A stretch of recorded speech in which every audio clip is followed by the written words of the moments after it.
नमस्कार दोस्तों। देखिए, इस दौड़ भाग भरी दुनिया में जैसे जीवन आगे को चल रहा है, उसी तरीके से आदमी का सुख चैन छीनता चला जा रहा है मेरे दोस्तों। आदमी संपत्ति के लालच में, धन के लालच में अपना सुख भूलता चला जा रहा है। वो सुखी क्यों नहीं है, वो दुखी क्यों है? सारी सुख सुविधा होते हुए उसके पास खाने के लिए अनाज है और खर्चे के लिए पर्याप्त धन है, मगर फिर भी वो दुखी है। तो इसी बारे में आज हम बात करने वाले हैं। ये 2 मिनट की वीडियो है, इसे आप ज़रा ध्यान से सुनिए। हो सकता है आपको भी आपके दिमाग खुल जाए और आप भी खुशी की चाह में अगर रहने वाले इंसान हो तो इस वीडियो को सुन करके थोड़ा सा दिमाग पर अपने जोर डालो कि धन ही सब कुछ नहीं है। देखिए, एक गांव में एक लड़का रहता था। वो बहुत गरीब था। जब वो गरीब था तो एक दिन वो राह में जा रहा था। रास्ते में एक भिखारी जो स्वयं परमपिता परमात्मा थे, वो रास्ते में बैठे हुए थे। उसकी जेब में 2 के 2 सिक्के थे। वो भिखारी बोलता है उस लड़के से, बोले बेटा कुछ मुझे भी दे दे। तो उसने 2 सिक्के निकाले अपनी जेब से और वो 2 का 1 सिक्का उसे दे दिया और 1 अपने पास रख लिया। इतने में लड़का तो आगे चला जाता है दोस्तों। एक धनी व्यक्ति पीछे से आता है, वो पैदल पैदल चल रहा था। बोले मुझे कुछ दे दो बाबा। भिखारी का तो यही बोल होता। तो बोला वो करके नहीं खाया जाता क्या तुमसे? तो बोले करके तो मैं खा सकता हूँ, मगर आप देने लायक अगर ऊपर वाले ने बनाए हो तो आप दे सकते हो। तो उसे इस बात को सुन करके, घमंडी व्यक्ति था वो, उसे बड़ा गुस्सा आया। बोले तुम ऐसी बातें क्यों कर रहे हो मुझसे? तो उस भिखारी ने उससे क्षमा मांगी। बोले चलो हमें माफ़ कर दो, कोई बात नहीं। लड़का आगे चला गया। कुछ दूर के बाद एक अंधियाब आ जाता है, बहुत तेज। वो जंगल में था लड़का। उस अंधियाब में उसे कुछ दिखाई नहीं दे रहा था, किधर जाऊं कहाँ जाऊं। वो एक पेड़ की जड़ में बैठ गया। बारिश बहुत हुई। जब बारिश बहुत हुई, पेड़ की जड़ में बैठा रहा वो। जब बारिश रुक गई, वो चलने लगा। चलते चलते अपने गांव के समीप ही पहुंचा था कि वो बूढ़े बाबा फिर रास्ते में मिल जाते हैं। बोले बेटा तेरा नाम क्या है? बोले मेरा नाम ये है। बोले बेटा तेरे माँ बाप?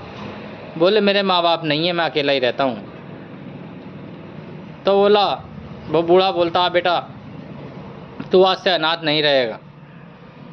ले उसने एक अपने उसमें से एक मणि के रूप में उसे चीज़ दी लड़के को। वो मणि लेकर के बड़ा प्रसन्न हुआ और वो बोला ले बेटा, इस मणि से जो तू मांगेगा वो तुझे मिलेगा। आज के बाद तुझसे अमीर इस दुनिया में कोई नहीं होगा, मगर हमारी एक शर्त है, तू अपने जीवन में घमंड में कभी मत आना और इस धन को सदा सदुपयोग में लगाना, तेरी 7 पीढ़ी सुधर जाएंगी। बोले ठीक है बाबा। उस दिन के बाद वो लड़का सभी की मदद करने लगा। जो गरीब उसके दर पे आता, उसने कभी खाली हाथ नहीं लौटाया। एक दिन अब उसकी शादी हो जाती है मेरे दोस्तों। जब लोग धनवान हो जाते हैं तो शादी वाले आने लगते हैं, आने लगे शादी वाले। जब शादी वाले आने लगे तो उसकी घरवाली उसे जो है सही नहीं मिली। घरवाली को अहंकार था। उसने जो वो धन बांटता था, उस धन बांटने के लिए उसने मना कर दिया। बोले अब हम किसी को धन नहीं बांटेंगे। जब उसने धन बांटना शुरू कर दिया, बंद कर दिया, तो उस जो मणि थी वो बाबा की मणि, उसका प्रभाव कम होता चला गया। जब कम होता चला गया, जो उस मणि से उस बच्चे को मिला था, उस लड़के को, वो सारा ही नष्ट होने लगा मेरे दोस्तों। जो उसके पास था वो वैसा का वैसा ही हो गया।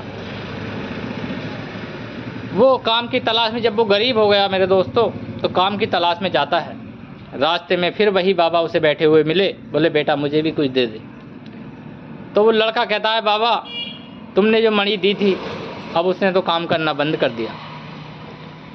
बोले बेटा क्यों, तेरी कोई कमी तो नहीं? बोले नहीं बाबा, मैंने तो सबकी मदद करी।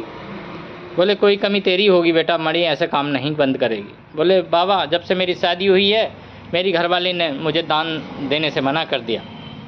तो बोले बेटे बस यहीं से तेरी गड़बड़ शुरू हुई है। वो बोले बेटा जा अपनी घरवाली को बुला करके लेके आ। वो अपनी घरवाली को लेकर के आया। बोले जब उस बूढ़े बाबा ने दोनों से कहा, बोले बेटा दोनों अगर मेरी बात मानो तो आज से ही दान दक्षिणा जो तुम्हारे पास है वो देना शुरू कर दो। इस मणि की जो ताकत है वो दोबारा से जो है वापस आनी शुरू हो जाएगी। मेरे दोस्तों उन्होंने ऐसा ही किया दोनों ने। फिर दान दक्षिणा जो 2 रुपये से शुरू करी थी वो शुरू करते करते उस मणि की जैसे ही ताकत ख़त्म हुई थी वो आनी शुरू हो गई। इसलिए मेरे दोस्तों कमाते बेशक रहो, धन हमेशा संचय करो, मगर उसके साथ साथ दान भी करते रहो मेरे दोस्तों जो इस लायक हैं। तो हम इस लोक में नहीं परमात्मा के लोक में भी जो है प्रसिद्ध हो जाएंगे और हमारी कभी बरकत ख़त्म नहीं होगी। इसलिए सुखी जीवन के लिए दान जरूरी है। जय हो सभी दोस्तों। अगर वीडियो पसंद आई हो तो एक कमेंट, एक शेयर और चैनल को सब्सक्राइब जरूर करें। अरे प्यारा सा कमेंट कर दें। जय श्री राम दोस्तों को सभी नमस्कार सभी दोस्तों को।